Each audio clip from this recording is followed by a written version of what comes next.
When did I first start with Jing Hong? 2010, I think, Rashomon. I was the samurai husband. And that was when we met, I think. But we didn't I was really a have much designer on the show. Designer of the show, that's Yeah. right. And we didn't have much contact except that moment. The next time was 2016. Then fast forward, and we met in Berlin. Yes. And then,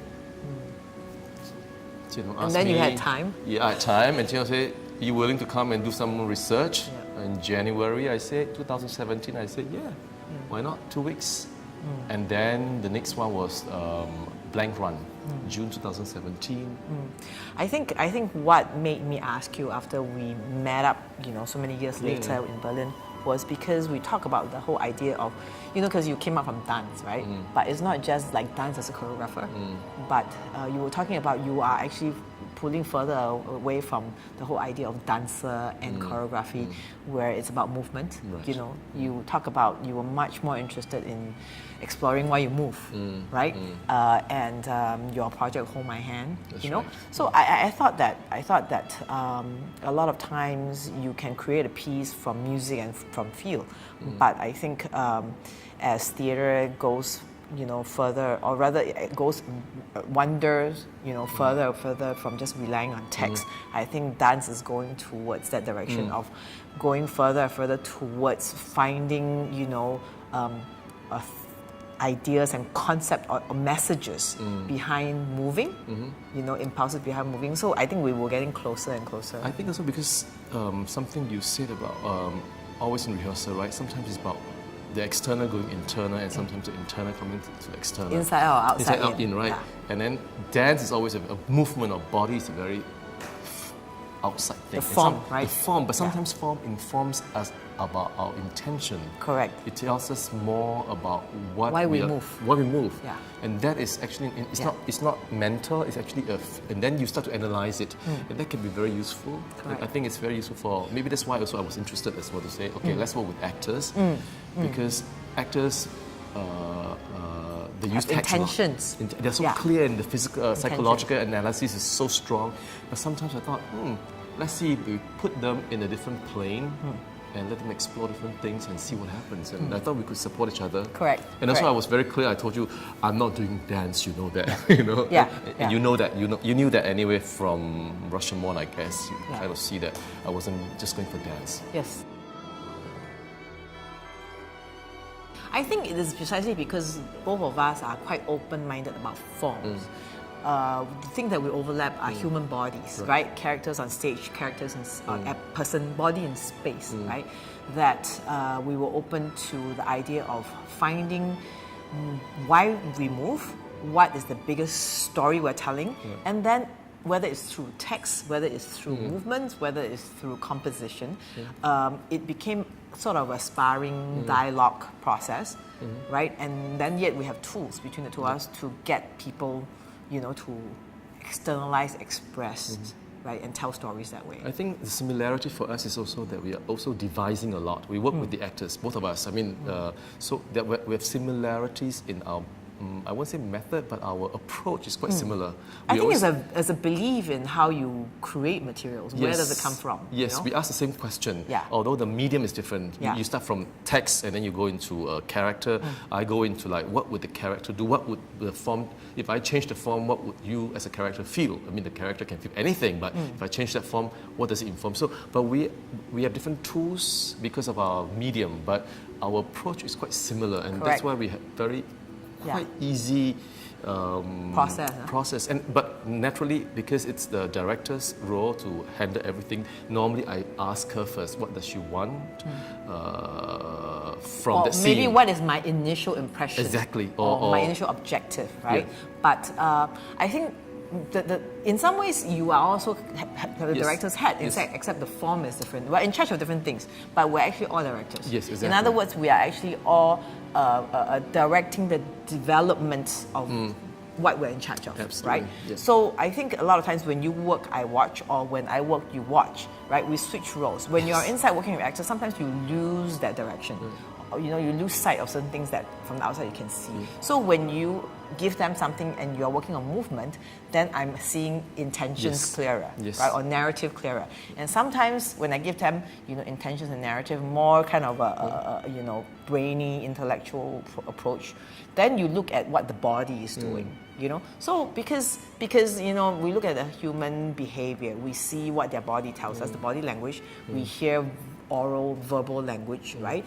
But they all come from intentions, right? I think we just use different tools to express characters' intentions. But I also like very much that we have this ability to sit back and look at the other person work and then look at what comes out, and then we ask each other, did it work? Like she will do some scene and she, does it work? I'm like, okay. That's quite good because we always ask each other, does it work? Even though she's not doing the movement, I would say, does it work? Does it come out something, Because at the end of the day, it's all about using different forms to tell stories or to express emotions. To reach the objective of telling one story through different angles, and they must all match, and that's what's quite interesting.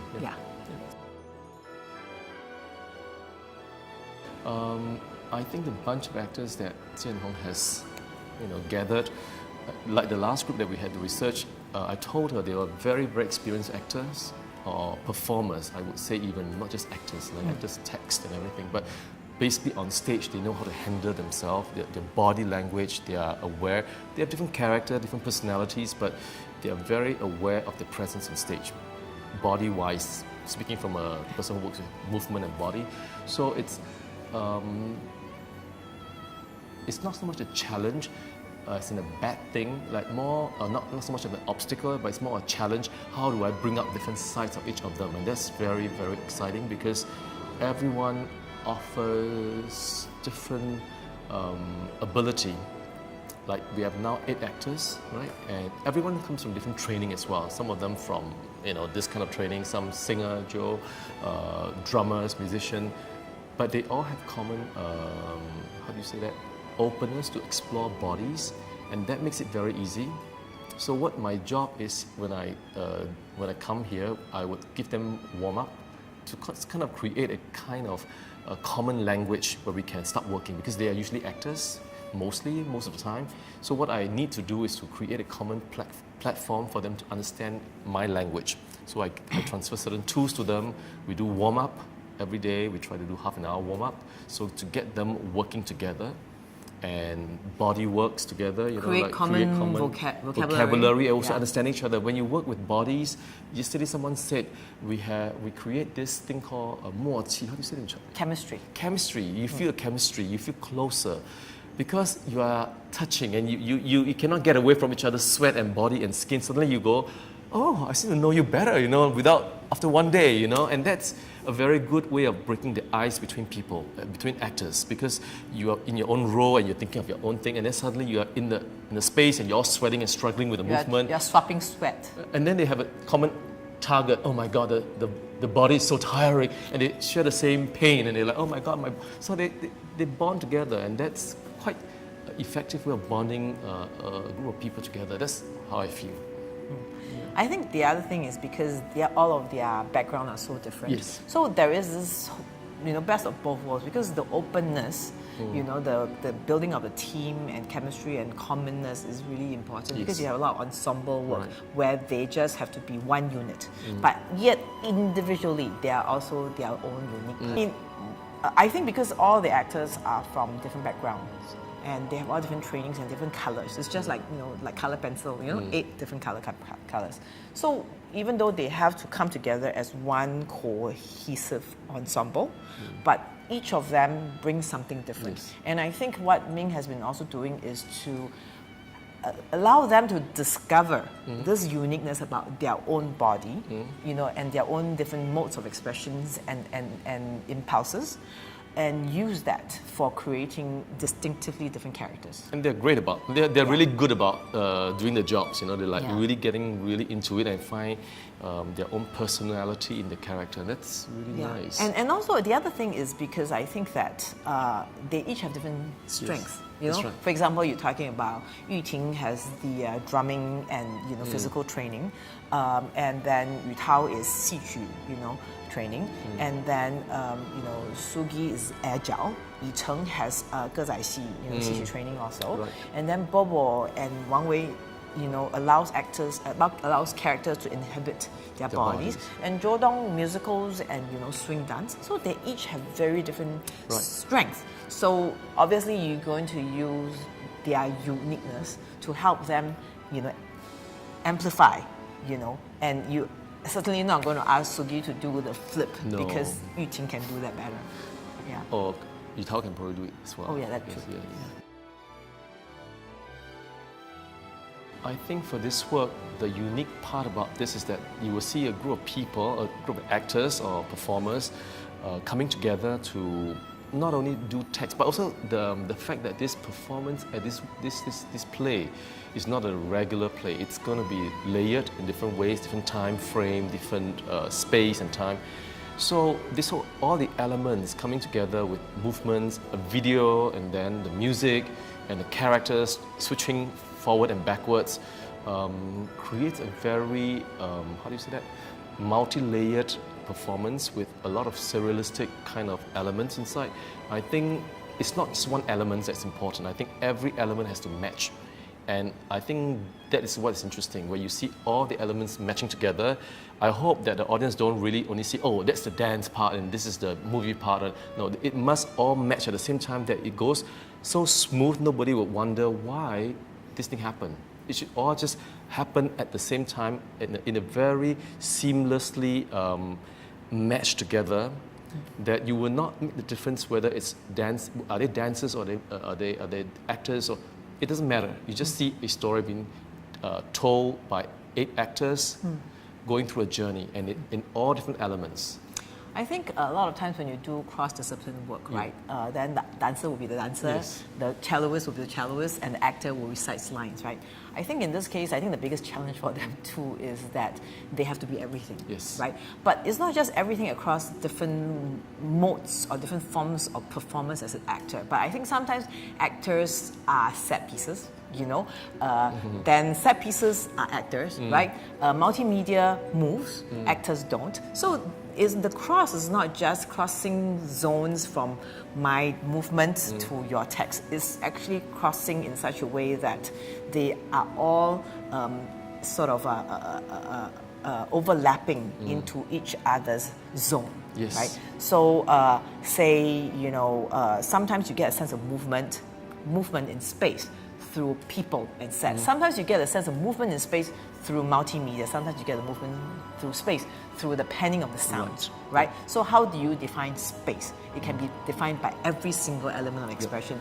And at different times, that too can have different mode of existence. And I think that is the most unique part. And that is actually also the most challenging part with this piece of work. And also the theme of this work is about migration, diaspora of the Chinese people. So it's about movement. So in a certain way, there is certain thing about movement, but we're not talking about movement only on the physical level, body level. We're talking about the videos, the time travel. How do you, in the evening, travel between time and spaces? So it's really not just about the physical body only. It is part of it, but I think this piece, the exciting part is to see how we travel in a very broad sense. Space, time, characters, bodies, emotional, spiritual, exactly, intellectual, Yeah, and hopefully that the audience come with us in this journey.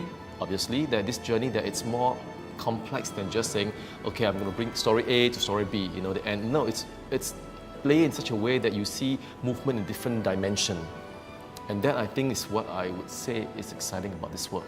And I hope we manage to do it, but I'm sure we will. That's our task. Fun always.